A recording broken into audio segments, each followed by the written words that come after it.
Hello, welcome. So quick voiceover on how I went about drawing Choso from Jujutsu Kaisen.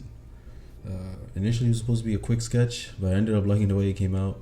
So we went ahead, added colors in the end, and really made this bad boy pop. So stay tuned. I started off with a 5x7 piece of paper, blue pencil, just putting in shapes of the head, shapes of the hand, the clothing, of the blood that he manipulates, just so I can, when I go in with the regular pencil, I can stay within those shapes. So sometimes you get lost in the details and the hand comes out too big or the head comes out too small compared to the rest of the body. So going in now with the mechanical pencil, then afterwards we hit it with the pigment liner or micron pen, some people know it. Add some contrast with a black pen brush. And then, like I said, it came out dope, so I said, hey, why not? And I added a little bit of red for the blood. So yeah, stay tuned. Enjoy the rest of the video, guys.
approaching the end of the video now. I'm just gonna go in with this white Posca pen to add a little highlight on the blood. It's really gonna make it pop. With that, we're gonna be done with this one. Really like the way this came out, man. I gotta say. Choso from Jujutsu Kaisen. Feel free to like, subscribe to the channel, comment down below if you have any other future recommendations. Enjoy the big reveal, stay positive, enjoy the rest of your day, guys.